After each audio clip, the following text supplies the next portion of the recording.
So how would you best describe our selection services? I think when we're looking at selection, we find that we've got a client who's come to us. They know that they need a new system.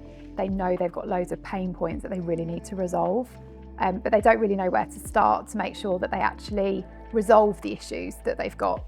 And I think that's the main thing that we're there to help them with, to make sure that we identify everything that they need a system to do, understand exactly how they need a system to work, and then guide them through a process of looking at the market and then reducing the field down over the course of demonstrations, looking at different scenarios to make sure that they ultimately get to the right outcome at the end. Absolutely. As a director, having a look at just generally HR systems, there's so many in the market Hundreds. that it's really hard to know where to start. So I think all of that research that we've got at our fingertips, the experience, the questions that we can ask to really get to the bottom of what those pain points and how do we solve them, but what are the business critical pieces of functionality. It's really helpful to have that rather than asking AI or asking Google to give you a short list. It's never going to be as in-depth and specific.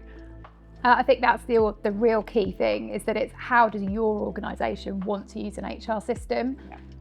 Every HR system will manage holiday. It will keep people's data in a way that's standardised. It will have some workflows, but what that ultimately looks like for how the system works together, how it all knits together, how it could be implemented, where it's flexible, where it's not, that's the piece that you really need to understand, because you don't want to get 6 months into a project and have someone say, oh, I thought it did this, and then find out that actually that's a really critical thing they needed and it doesn't do it, or it does it but not in the way that anybody was expecting, and so that doesn't work for that organisation.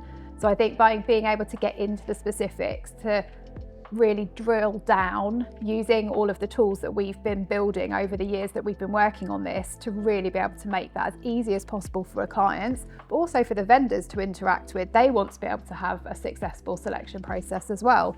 We want everyone to do the best they absolutely can to get to the right outcome. And I think that's really the aim, isn't it? Is to be able to address those pain points when we then move into implementation.